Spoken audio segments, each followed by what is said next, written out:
which you will have back in just a moment. The range went from 63 to 92 with a mean of 83.1 and 34 taking the examination. Are they just going to pass it on, or they? Yeah. The first question, which was about show why an increase in percent correct responses indicates greater differences between two samples, whereas a higher statistical significance due to the use of a greater number of tests, but without an increase in percent correct results, does not indicate greater difference. About a third of the class avoided the question by thinking that as the one they left out, and the rest of them it wasn't altogether clear, although nobody lost a great many points on that one. It's all based on that chi-square development just to show it, and then after that you can add other comments if you want. Now, I thought that the one-tail test and two-tail test would be clear from Math 13, or if not from Math 13, from some other course, but some still didn't have a very clear indication of a one-tail test and a two-tail test. A one-tail test is when only one answer is going to be correct. Of two possible answers, only one is correct. Whereas a two-tail test, either one of them can be correct. That's where you have subjective quality judgments. Nobody can say which is right. And in that case, why the two-tail test applies. And the statistics are different, as you know. When are duo, trio, and triangular tests most useful in difference testing? That's when you cannot, do not know, and in some cases cannot know, the perimeter of the difference. That's when they're most useful. They're both tests that are adapted. Where the perimeter is known, then the paired test is the one. Why should difference test precede quality test? Everybody got that. Incidentally, that one about the one-tail and two-tail test is discussed in great detail. It's number 2 question again now on page 442 to 443. Number 5, the question on when would a not A test be used. That's on page 328, 329, and we discussed that as we discussed single sample tests. And the correct answers, or the answers I was looking for you there, is when the quantities are very limited. That is where you don't have any A sample, very much of A sample. So you use the A sample to familiarize them, and then you give them other samples, the not A samples, and they have a memory standard, a single sample only now, a memory standard, and they say it's not A or it's A. Usually 3 or 4 not A's are used to only one A, so you don't have to have as much material. 2, when adaptation is a factor. When adaptation is very rapid, then you use the A not A thing, because you only get one sample. It's a single stimulus type of test. 3rd factor, when the samples can't be presented together for one reason or another. There you can figure out a number of cases like that. And the other reason we're using an A not A is when there are uncontrolled variables in the samples from time to time. This test, color differences, for example. They can't remember the color difference, so they will be comparing the flavor. You say, compare this sample of green peas with the A sample we had last week. The flavor, I should say. Compare the flavor of the green peas with the green peas that you had last week, the A sample. Well, the color may be different now, and if you put them together, they would immediately see the color difference. But being single samples presented a week apart, they will not remember that color difference, or not so likely to remember. Those are the cases where you use the A not A test. The structured and unstructured was very well done. The 4 advantages of rating scales was quite well done. You're about to test differences in sugar taste in vanilla ice cream. How would you select a laboratory panel, train this panel, and I ask you to use a logical outline. I meant a chronological logical outline. And some of you did and some of you didn't. But the first thing you've got to decide is whether you've got a panel or not. That's a really critical thing. You've got to know, are you available on Tuesdays at 11 o'clock? So a questionnaire is the first thing you start with. Now, some of you got a questionnaire, but others didn't. How many times did you go to the doctor for a cold last winter? is a very important thing to know, because you don't need to be training people if they are not available for one reason or another. So the questionnaire is what you start with, then you go on, and the thing that I thought might have come out of that question was that you use the same material, the same variations in the test, the same form, the same statistical setup as you're going to use in the final test in the training period. That was what I hoped would come out of that, and it did in some, and I was, I guess, a little generous on that one. I didn't, some of them were only 50% correct, and nobody got off more than 8 points, I think, so you all made points on that one. Number 9 is given on page 284. Now, most of you got the difference between accuracy and the precision. You measure sensitivity, though, by looking at the standard deviations. That's one of the best methods of measuring sensitivity. And that's what you really were looking for, is what the variability is in the sensitivity test, the biased method of precision. The 10th question, the test environment is believed to be important. That was quite well done. Number 11, everybody got that quite well, is the 9-step interval scale was shown by Perriam to be better than the 7. And the banning the neither like nor dislike is theoretically recommended, although I pointed out the differences are not great. And it doesn't make any difference whether you have a balanced or unbalanced scale, near as we can tell. But one of the things I was a little wary about, although it's a like and dislike hedonic scale, or it's pleasant or not pleasant, and we assume that hedonic scales measure preference.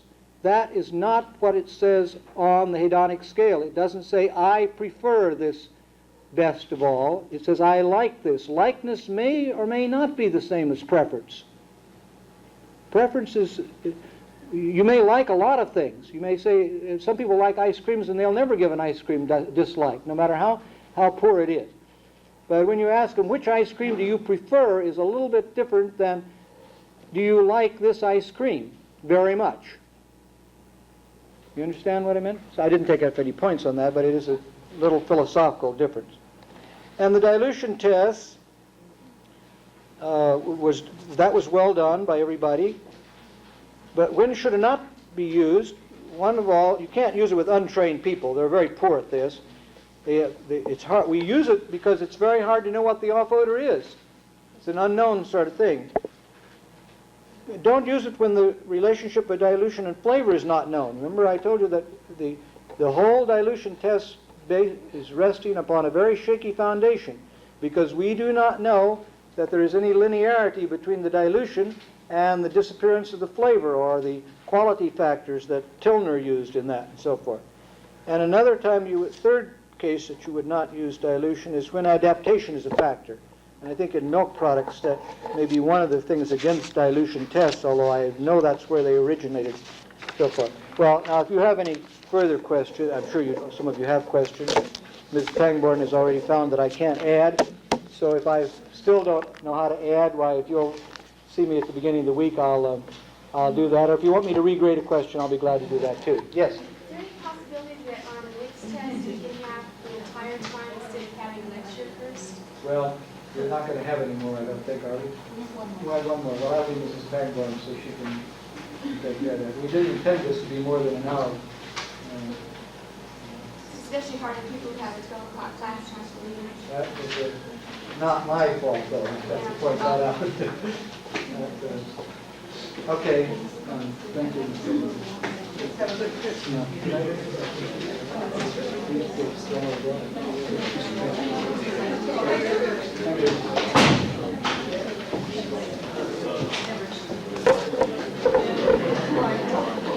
Did Dr. Amerine tell you that he's leaving at noon for Paris, where he's going to be honored by receiving an International Pasteur Award for excellence in research in wines? I offered to carry his luggage, but he said, no, I had to stay with you. When Dr. Amerine was mentioning the difference between accuracy and precision, it reminded me of an article written by a very clever British statistician who drew a diagram to illustrate for his students in a manner that he thought they'd never forget. What is the difference between accuracy and precision? He drew a bullseye. And he says if someone shoots 5 arrows and is accurate, it would look like this. If someone shoots 5 arrows and is precise, it would be like this. So this is accuracy and this is precision. And in sensory analysis, we have to be able to distinguish between the two. For example, in a scoring scale, if a judge on a 10-point intensity scale uses intensity 6 for every sample, day after day after day, he is very precise. But depending upon the range of intensities in the material you have presented to him, he may not be very accurate. That makes a difference. The other illustration that statistician drew as a diagram in his article, which I found very clever, he drew a duck in flight. I'm not much of an artist, so if you can visualize that this is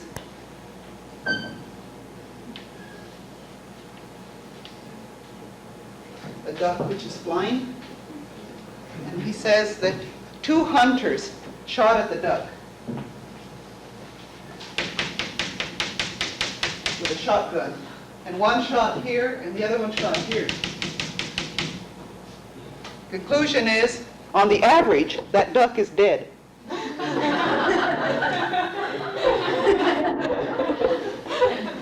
And its relevance in sensory analysis is that sometimes we obtain bimodal responses from judges in response to the characteristics of the stimuli. And a bimodal response can be illustrated by plotting the concentration on this axis and the sensory response here, somehow showing a camel hump. That would be a typical bimodal response. And we most frequently find bimodal responses with hedonic values of like and dislike. You're much more likely to find a bimodal distribution with like and dislike than you are if you measure intensity. You have a very poor paddle if when you measure intensity you get a response like this. On one occasion I did obtain a response that looked somewhat like this when I measured the odor intensity of solutions of vanillin. And in looking over the results, it appeared that when the judges were served 8, 10, or 12 solutions of vanillin in distilled water, that they became adapted to the odor very, very rapidly. And after about the 3rd glass, everything smelled exactly the same. So what I was really plotting here was the time order effect. Once everything was randomized, then I could see that I had nothing but zigzag tracks, rickrack tracks across, because after the 3rd or 4th sample, the judge was adapted to the odor, and the rest thereon smelled of the same intensity. But that's a rather unusual case. That involves adaptation. You almost never get anything on intensity evaluations that look like that, but frequently on hedonic evaluations. Okay, so much for the words of wisdom for today. Let's get on with the subject matter. First, I'd like to make an assignment. For the entire class, both the 107b and the 198 students, I would like you to read the articles that were distributed to you on the first day of class in a packet, a series of Xeroxed articles. Does everyone have a copy of the Xerox articles that were distributed on day 1 of the class? Oh, not with you here, but somewhere in your archives. Okay, what I'd like you to do is read these in preparation for the next quiz. The next quiz will be one that I'll prepare for you. And I would like to emphasize that what we would like to do is see the application and the industrial usage and quality control in product development and out in the field, the application of sensory analysis. And I think the best preparation for that quiz would be to read these articles. There's one article by Ellis, one article by Hirsch, one article by Girardo, one by Hoskins, one by Stewart, and one by Professor Schutz. of this campus. We selected these very carefully to be representative of the application of sensory analysis in new product development, in quality control, and in consumer acceptance marketing research. And that's what we'll emphasize on the quiz. So that's the assignment for the entire class. The assignment for those of you in the laboratory is to be sure to read the laboratory manual before tomorrow's lab, laboratory number 7, I believe it is, on ranking, scoring, scaling, and hedonic designs. We're going to plunge right into a demonstration of all these designs, and unless you have their names and illustrations clear in your mind, it's going to be a jumble at the beginning of the hour. So I suggest that you read the material to clearly differentiate among the tests that are going to be illustrated in tomorrow's lab. Also, may I ask you to take a look at, when you have time, to take a look at laboratory number 9, which is consumer testing, because it asks you to make an appointment with us to obtain the samples you are going to distribute for consumer acceptance testing. And we have to be sure that you have allotted some time on your own to go out and collect your data. Instead of having a lab on Wednesday of that week, in lieu of that time period, you will be going out and collecting data anytime at your convenience in the times listed on that lab report number 9. So take a look at lab number 9 and select a partner that you want to go out with from your lab, and then reserve dates on your calendar so that you don't have other conflicts, so that you can definitely meet that commitment. Try to get you to plan in advance to avoid any commitment that will interfere with that consumer test. The material I want to cover today has to do with the international aspects of sensory evaluation. And the outline that you have in front of you is just strictly for your own information. In no way will anything from this outline appear on an examination. It isn't intended to be that sort of information. What I'd like to do is go through that outline, call attention to a few key things, and then answer any questions you may have if there is a specific part of the world or a specific subject matter that you'd like to have a little more information about. I'm sure those of you that have been studying chemistry, microbiology, physics, and other sciences realize that by comparison, sensory analysis is very, very young. But it isn't dormant. It's quite active, and frankly, I think it's exceptionally active considering that there's so very few people available in this area. Not too long ago, I was asked to recommend someone at the assistant professorship level to develop a sensory analysis course at 4 different universities in this country. And I couldn't give them one single name of anyone below the age of 50 who had a PhD who was working in sensory analysis. So when you consider there's so few people working in this area, it's amazing that anything gets done. I don't mean that as an excuse as to why more doesn't get done, but rather to point out that despite the lack of trained people in this area, that quite a bit has been accomplished. I presume one of the reasons we have so few people in the area is they get scared off because they say, I have to be a statistician, I have to be a chemist, I have to be a physiologist, a psychologist, a food scientist, I have to know about the commodities, etc., etc. And it's too much for one person to know, which is correct.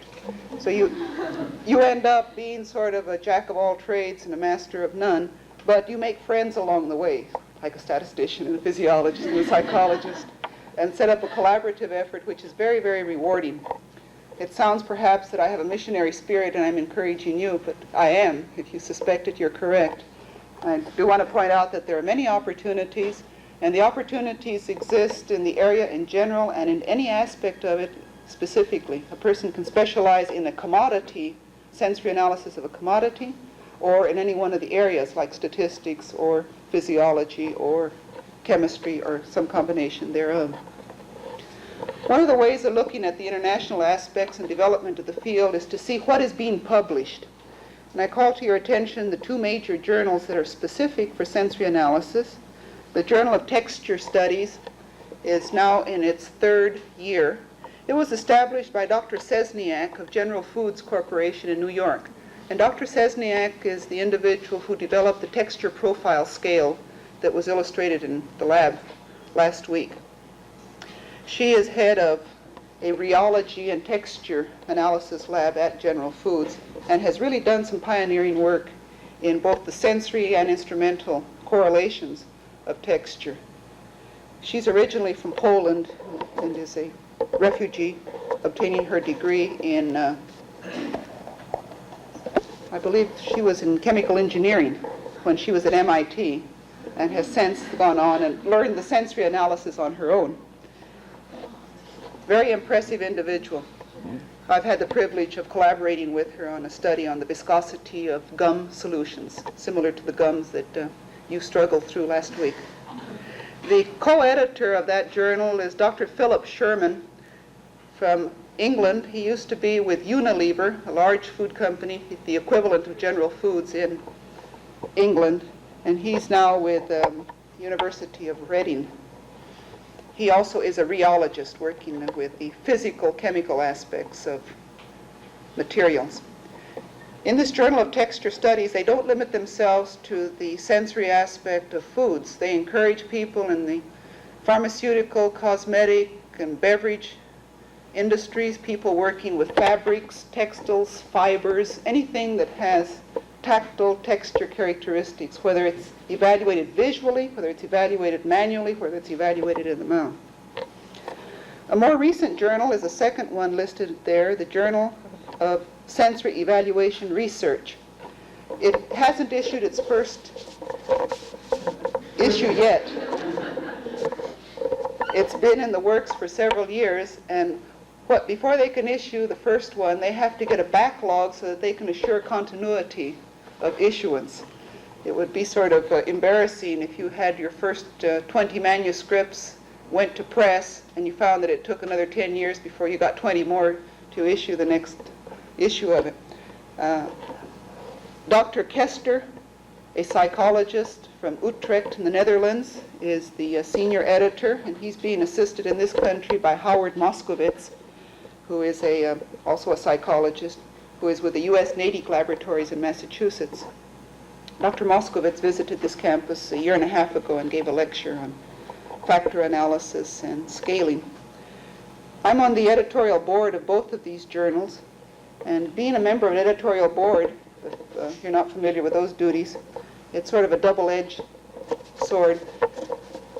We on the editorial board receive all the manuscripts that are submitted for publication, and we pass upon their scientific content.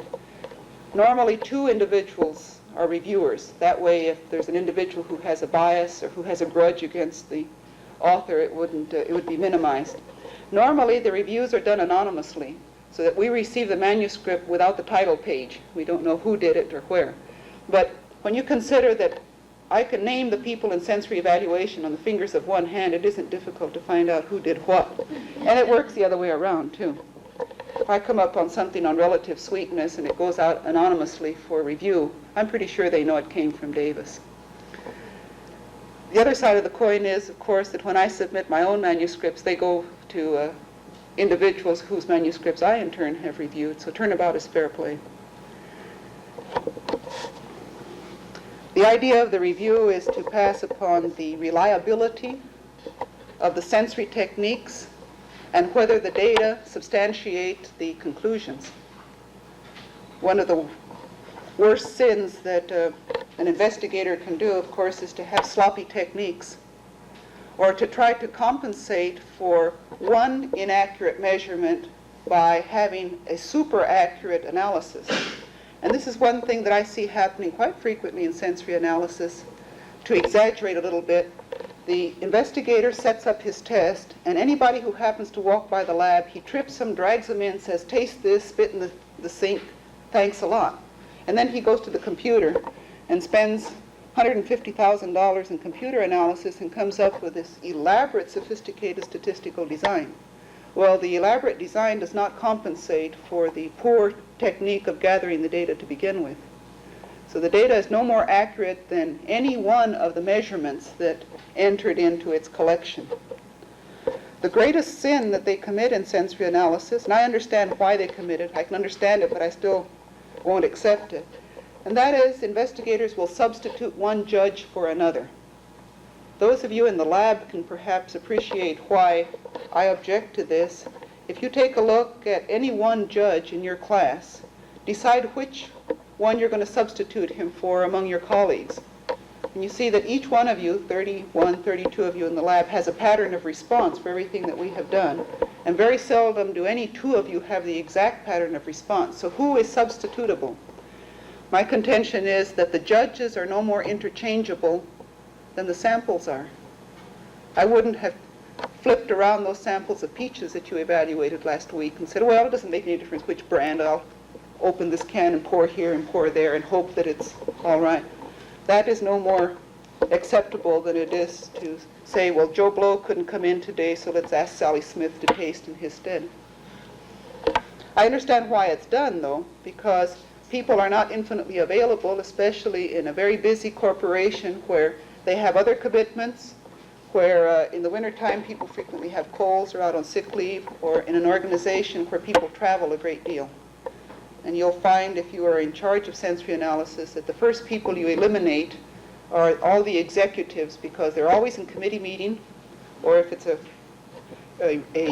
teaching institution, they're involved in classroom activities, or they're up in the dean's office in committee meetings, or they're traveling. They're on the road all the time. I hope the Journal of Sensory Study will appear this summer, and that it will be appearing then on a quarterly basis from then on. They're encouraging people to submit articles not only on food, but any other commodity or system that required human judgment for evaluation. Since we emphasize food in this class, perhaps some of you haven't given thought to the fact that many commodities have to be evaluated from a sensory point of view that are in no way foods. These would include anything that is involved with color, such as paints, cosmetics, or any other consumer item that adds aesthetic value or protective value or enhancement to the consumer himself or to the consumer's home or anything the consumer utilizes.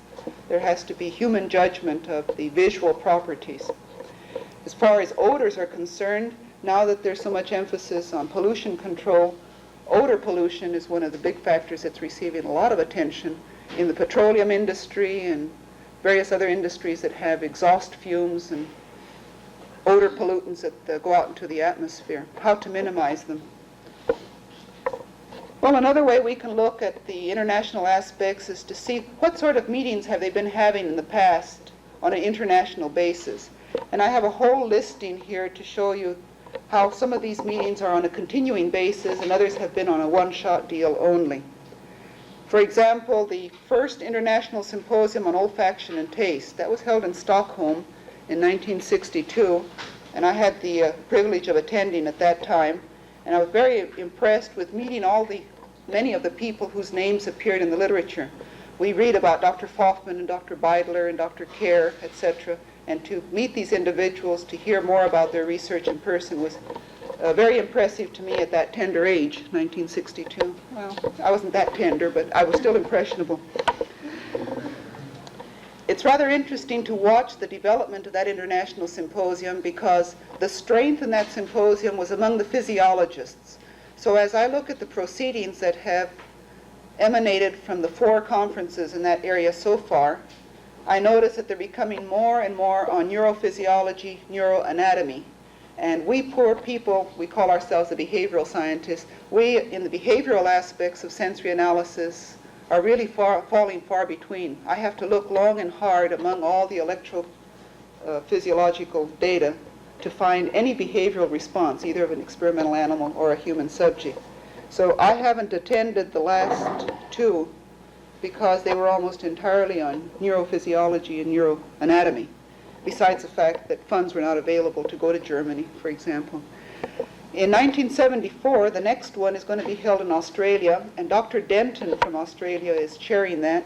Dr. Denton has done a great deal of work on salt metabolism in sheep and other ruminants. So I can see that if Denton is in charge, that it's going to be more and more physiology. That's not a a criticism of the conference. It's just sort of a lament that there aren't enough of us working on the behavioral aspects to make more contributions. New York Academy of Sciences has been sponsoring a conference on odors every 10 years, and I haven't heard yet when the 1973 one is going to be. Then you can tell by the rest of those listed here that what is emphasized is odor, taste, and flavor. It's not that the other sensory properties are being ignored, it's just perhaps my bias. I'm more involved in the senses of taste and smell than I am in vision and texture and other sensory attributes. But if I were to list, if I were to list the conferences on texture and color, they would be 99% physical chemistry. They wouldn't be sensory. Down towards the end of the list, it says 1968 International Symposium on Sensory Analysis. That was sponsored by the International Congress of Food Science and Technology, an international organization that Dr. Stewart of our campus was president of at the time. It was held in Gothenburg, Sweden, which is the home of the Swedish Food Research Institute. And they attempted to bring at least one representative from each country. And that was quite difficult. I was on the organizing committee, and we would go down the countries of the world and try to find one representative in sensory analysis from as many countries as possible. Well, we ended up with something like 68 representatives, but only 18 countries were represented. And the United States had the second largest number. Sweden had the largest number of representatives because the conference was held in Sweden, and the US had the second largest. But I would be willing to speculate, this is just an opinion now, I would be willing to speculate that if you were to prorate the number of people in sensory analysis as a function of the population, that Japan would have the highest number.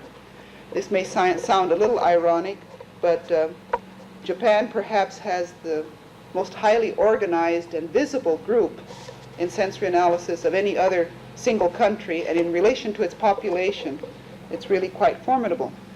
Most of us aren't aware of what they're doing in Japan for two reasons. The distances involved. Most of us don't have an opportunity to travel there to see what's going on. And secondly, much of the Japanese work is published in the Japanese language, and there's no way that a non-Japanese person can figure it out. But more often now they are publishing in English or in German, or in their Japanese language publications, all their tables and graphs will be in the Roman alphabet in addition to the Japanese characters, and they'll have an English summary. So at least we can begin to see what the main results were from their data. There was an international symposium in Geneva, Switzerland in 1970, and that was sponsored by one of the perfume flavoring pharmaceutical companies, Firmenich. And it was rather interesting that it wasn't very long after that symposium was terminated and found to be successful, and they issued the proceedings in a very impressive volume, that the Nestle Corporation decided they wanted to do the same thing. So the Nestle one is tentatively set for next year, 1974, and the last correspondence I had from them, they would sponsor this on the Ivory Coast of Africa. And apparently there's a big resort area on the Ivory Coast of Africa, and Nestle must have either a laboratory, or they must have a conference center, or they must own something there on the east coast of Africa, because that's where they're thinking of sponsoring this symposium. The dates have not been set as yet. Several benefits accrue to an organization that sponsors a symposium. For one thing, their name gets associated with them, the Nestle Symposium. And you see, that's magnificent advertising. And if they publish the proceedings afterwards in a very prestigious book or journal, then it gives them a good scientific image in the field and establishes them as being concerned and leaders in the area. I don't know anything about the economics involved, but I presume that they can charge some of this off to advertising and public relations, as well as to research or whatever other budgets that they may have. NATO has sponsored two conferences, which I find rather interesting. The North Atlantic Treaty Organization. One conference was sponsored in Istanbul, Turkey. I wasn't able to attend that one. I understand that the everything about the conference was extremely interesting, especially the tours and the excursions and the hospitality of the Turkish people was really outstanding. The second NATO conference was a workshop that was primarily concerned with teaching people what is meant by the physiological measurements.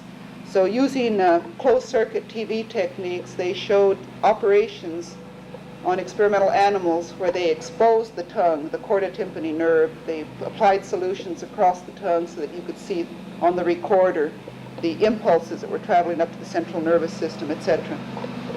I didn't have an opportunity to attend that, but I would have liked to, both for the subject matter area as well as for the techniques of teaching. Maybe it would be something that if funds were available we could use in a class such as yours. Okay, other workshops. In 1968, when I was younger and more foolish than I am now, I sponsored a sensory workshop here in Davis. I scheduled it for the last week in June, and I scheduled it about almost a year in advance, thinking, well, I'll be finished with my classes the middle of June. At that time, I was teaching Foods 100 AB and 101 AB, and I thought, well, I'll be finished with my classes, and we can turn all the organization over to University Extension, and maybe 20, 25 people would come. We could have a nice little informal conference about the size of our class here. Well, much to my surprise, we had close to 100 people, including some people from overseas. We had a gentleman from Japan and a gentleman from England, in fact. And the conference just became so large that it became very cumbersome. And then, to top it all off, the 5 days that the people were here, the temperatures went to 107. And you could see people from the East Coast, and people from Japan, people from England, just sweltering. Fortunately, the hall was air-conditioned, but they were living in the dorms. Are the dorms air-conditioned? I don't know I forget which dorms they were in. But my vivid recollection of that conference was that everyone was very unhappy, everyone was complaining, and the weather was terrible, and how do we get to San Francisco and get away from all this? That was what I heard during the conference. At the end of the conference, I asked for an evaluation, and the consensus was, it was a great conference, let's have it again, but not in Davis. Well, I've never sponsored another one. The main reason is that we simply are not geared up to big conferences on this campus. We simply do not have the housing and the conference facilities or the personnel. It's very difficult for one person to run around taking care of housing and food and transportation and the scientific meeting at the same time. And there aren't enough of us in sensory analysis to form a working group. One person has to carry all the responsibility. So, as a consequence, they kept asking me to sponsor other conferences, but I wouldn't. But I suggested that Stanford Research Institute consider doing this. Dr. Stone, who is head of sensory analysis at SRI, is a former student of ours. He worked with Dr. Amerine and myself on odor perception, obtaining his PhD degree here about 1966, 65. And he and his colleagues sponsored a symposium on a test basis. It was very successful. They had only advertised it about 4 or 5 months in advance, and they had about 30 people, industrial people. And I put down the price of those conferences that are sponsored by an industrial consulting group to show the difference. We charged $40 as a registration fee here. Of course, the individuals paid their own transportation and room and board while they were here, but the conference charge was $40. Stanford Research Institute charges approximately $300 for 3 days. And the reason is that they have to recoup all of their expenses, including the salaries of all their personnel who contribute towards the organization and delivery of this particular conference. They've had 2 so far in March and September of '72, and their next one is in June. If any of you are interested and you have $295, it's the 18th, 19th, and 20th of June at Stanford Research Institute.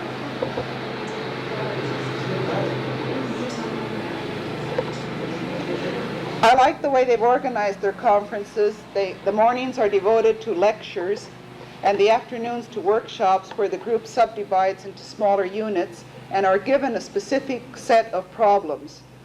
And they're all geared towards industrial sensory analysis. They're given a specific problem. You have to develop a new product for which there is no known counterpart in the world. How will you determine its sensory properties in the laboratory, its success in a pilot consumer study, its marketing at the consumer level, and measurement of its success at the dinner table? That's the sort of thing that they get together and discuss, brainstorm as a group.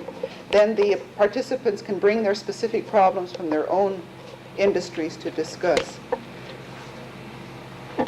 They've been very successful, and I'm sure they will continue doing this. Several other sensory workshops are listed there.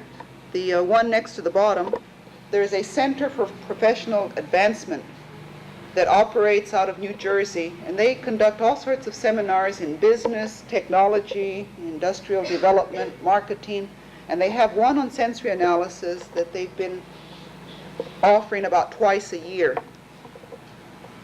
Well, they've had approximately 4 of these on sensory analysis in the last 5 or 6 years, and they charge $265 for the 3-day conference also.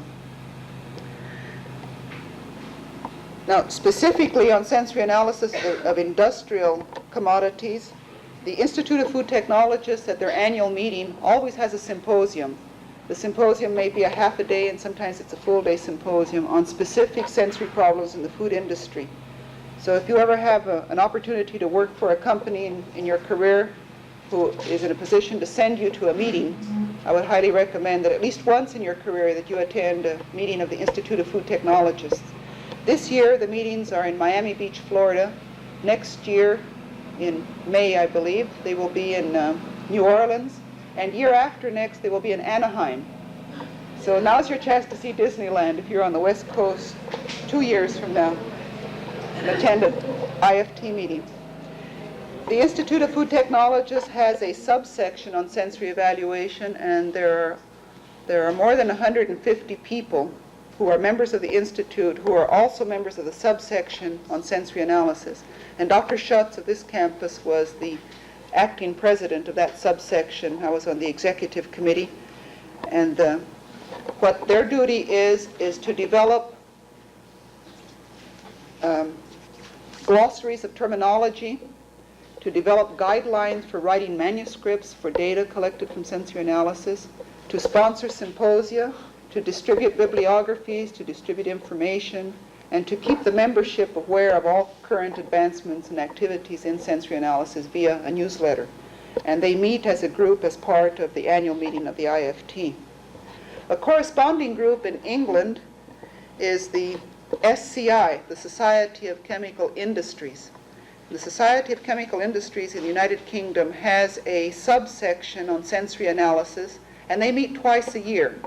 And each time they meet, they have a slightly different orientation and topic, and they usually publish their data. I have 3 of their little booklets, those little tiny blue booklets. One of them is on correlation of instrumental with sensory techniques. Another one is on the stereochemical aspects of odor. And the third one is on texture, I believe. The last one they sent me the program. They had this in April. It was on sensory assessment of difficult foods. And I find the title very intriguing because so many of the foods that we do work with do present formidable difficulties. For example, any meat product. It is so difficult to do sensory analysis on meat because you never have a replication. Every single fiber is distinct and there's no true replicant. And you have to be concerned with so many attributes of temperature and texture and size and shape and defining criteria of tenderness, juiciness, flavor, etc. Well, meat is a very difficult product to work with. Many alcoholic beverages are difficult to work with. And things that are highly spiced, condiments. Imagine being on a ginger panel or a horseradish panel. So these are what we call difficult foods.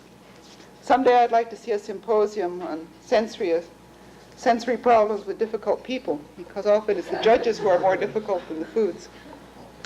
In Japan, the organization that I had referred to previously is the JUSE, the Japanese Union of Scientists and Engineers.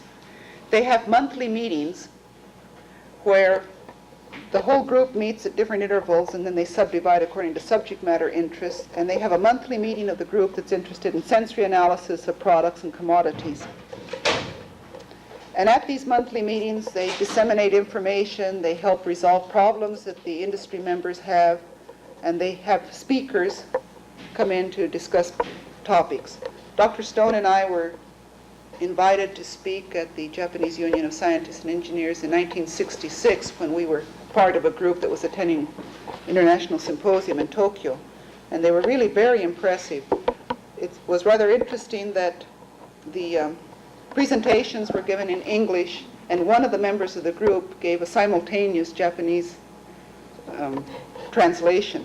I found it very interesting and somewhat distracting because I had been studying the Japanese language before I went to Japan, and I would catch myself, instead of formulating my own thoughts as to what I was going to say next, I was listening to the translation to see how much of the translation I could understand. But it was fun, and the group was very interested and asked a lot of questions. They had published at least 3 books that I'm aware of in the Japanese language on various aspects of sensory analysis. One which is statistically oriented, another which is methodology oriented, and 2 others which are commodity oriented. One on sake, the alcoholic beverage, rice wine, and another on dairy products. So they're an extremely active group. In France, they have sponsored several conferences on odors, on flavors, and in olfaction, and on perfumery in France, and at least 3 that I'm aware of have been held in Grasse.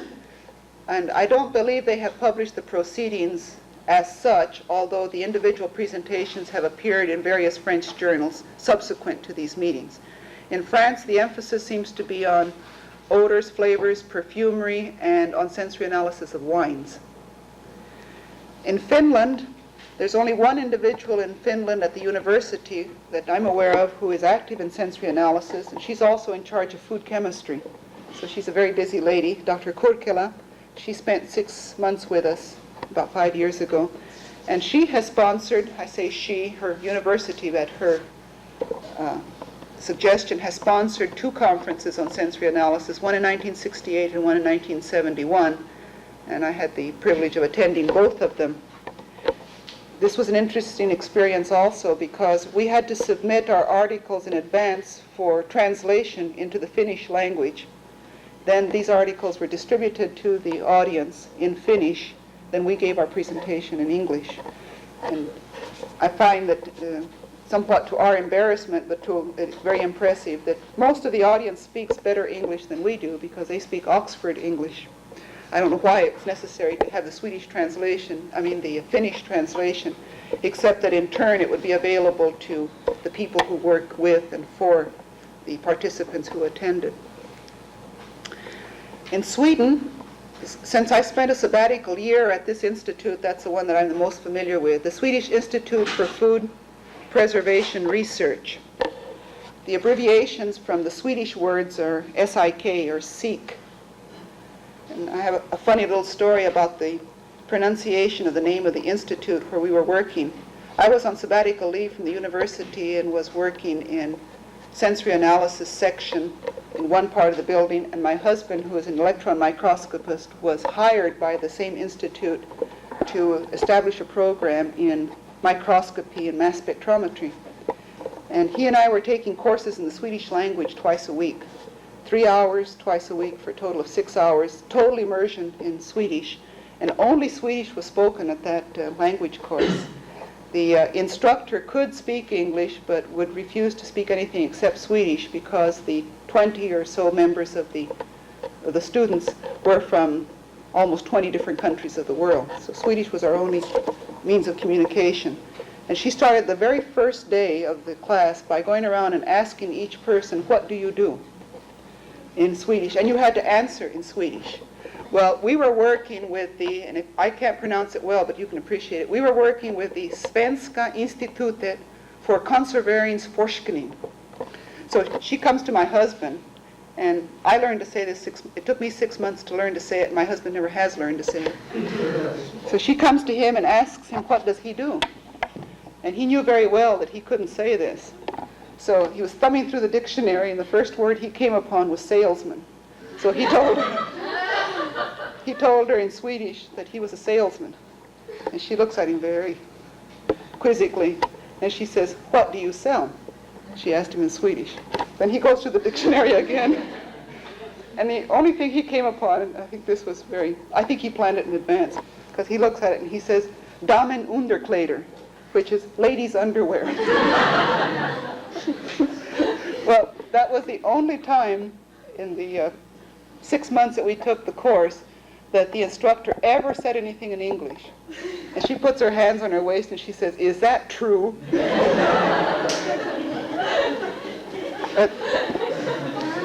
There were two funny repercussions from that. One was there was a lady from North Carolina whose husband was on sabbatical leave. She was taking the course, and we hadn't become acquainted with her until several lessons afterwards. And she said she went home and told her husband that she met a very interesting couple in her Swedish class. The wife was a scientist at a Swedish research institute, and the husband took a job as a salesman so that he could be with her.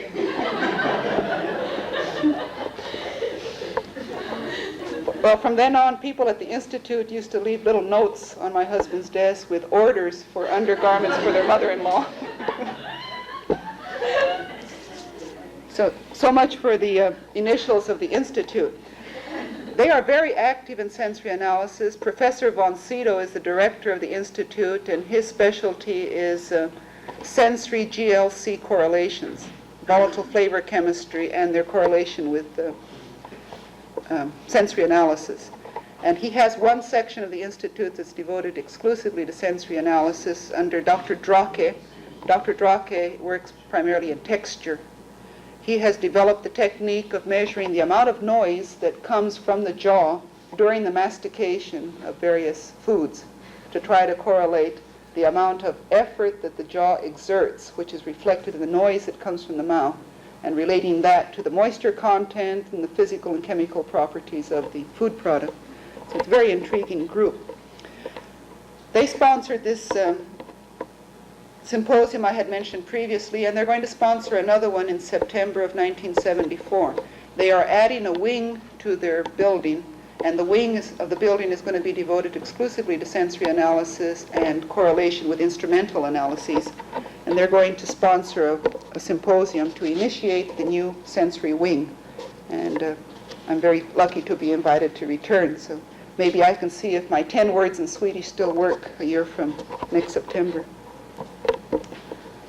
I'll have my husband brush up on all the Lane Bryant products before he goes. Several countries have organizations that are concerned with establishing standards. You know how nebulous and vague some sensory analyses can be and why it's necessary to have standards. Among those groups, in England, there's a British Standards Institute that establishes guidelines and recommendations for all sorts of products. In Japan, it's the JUSE. In France, it's the AFNOR. And a little description I had from that group is that their two main activities are methods to determine taste sensitivity, methodologies for difference testing, threshold determination, and then one of their major concerns was the so-called standard glass for wine tasting. It wasn't described in further detail, but I would assume it would be to develop the nomenclature and the terminology and the intensity values for quality evaluation of wines, which would be very important to one of the major industries in France. Loic, are you aware of any other areas of concern in sensory analysis in France? Only about glass size and things like that, about sensory analysis and they take care of the size, especially with the new nomenclature with the common market. There are many problems with the ratios. I've heard several people comment that they would expect France to be the leader in sensory analysis because France has so many million gourmets that really know and appreciate quality. But so far, there aren't a large number that are doing this on a scientific basis, only on a personal basis. Okay, in this country we have ASTM, that's the American Society for Testing and Materials, it has a subcommittee, Committee E18, that's involved with sensory analysis of material. And I just gave you a listing of the activities that they're engaged in. And they have 8 to 10 people that are actively working in each of those categories that are listed there. So far, they have published about 5 different booklets or pamphlets that relate directly to what we do. One is a bibliography, another is sensory instrumental correlations, another one is basic aspects of sensory perception, and then there's another one on threshold values, where they have attempted to take the threshold values for odors, tastes, and flavors from the literature and compile them according to the compound.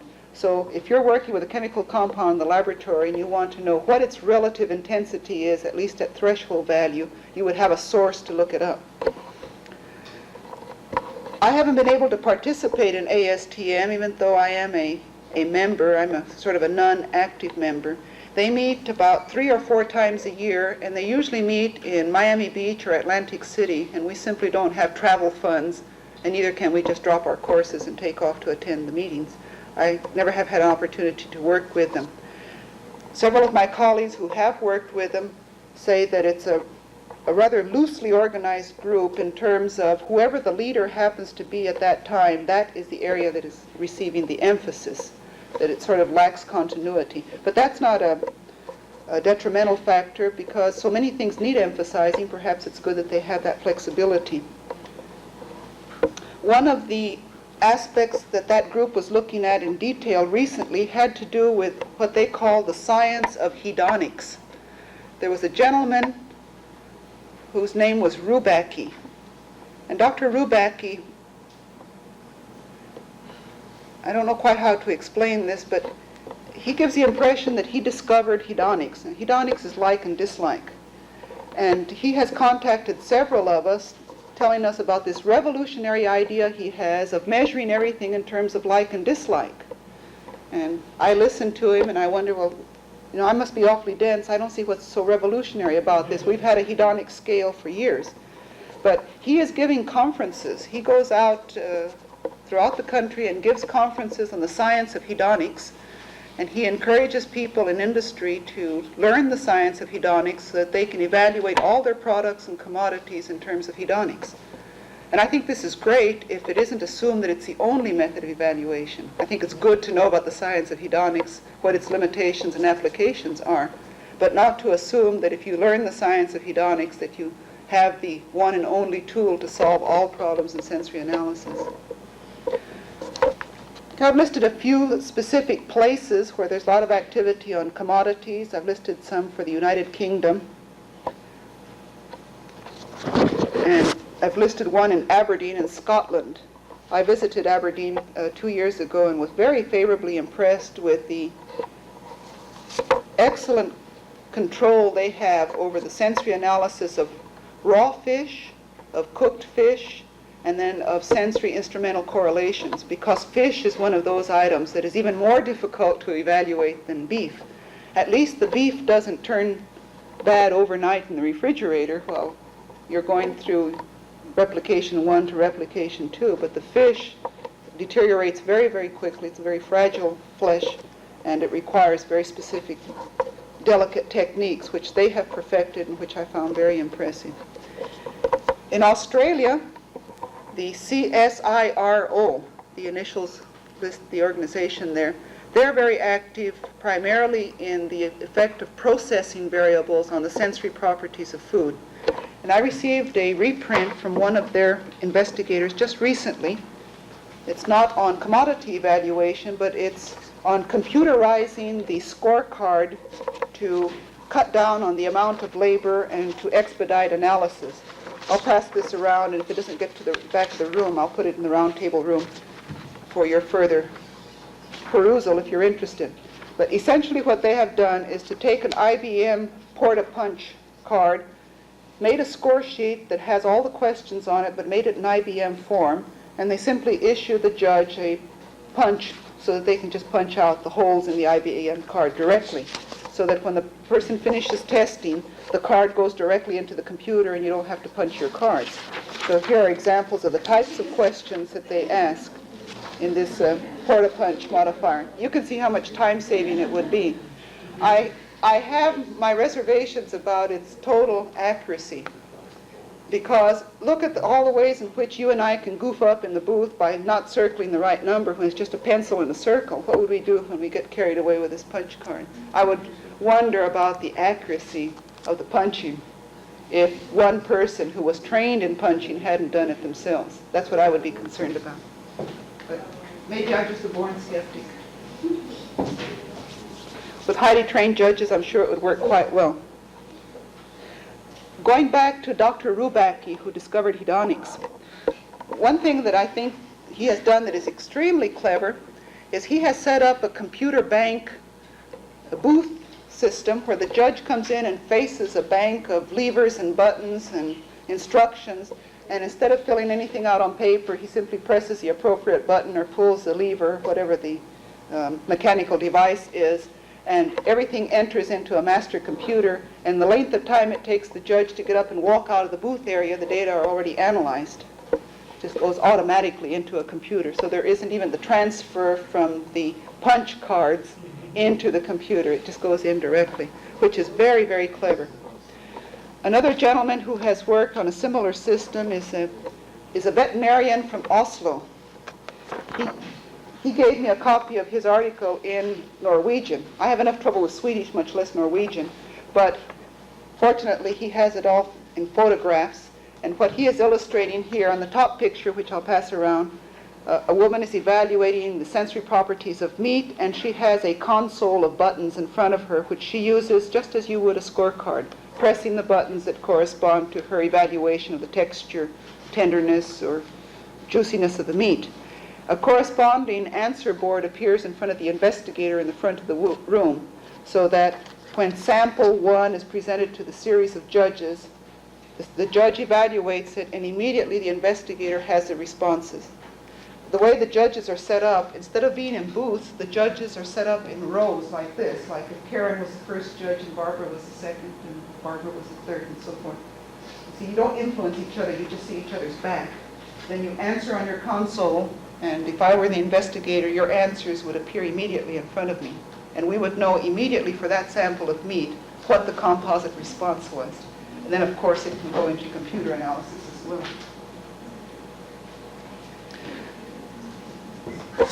There's a great need for mechanization to cut down on the amount of labor.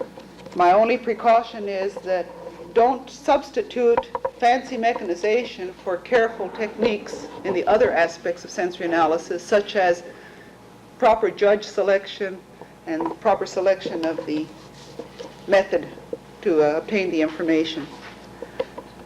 Listed a few other countries here. New Zealand, Professor Gregson, who is a psychologist and a psychometrician, very able statistician. In fact, he is so bright and so clever that I believe only his graduate students and a few other mathematicians understand his work. The rest of us have given up long ago. He really is so brilliant, so erudite, but he is unable to explain in terms that mere humans could understand. In Germany, I'm not too familiar with the various institutes that are working in sensory analysis. The only one that I have visited is the one at Karlsruhe, and they were primarily concerned with development of standardized quality scales.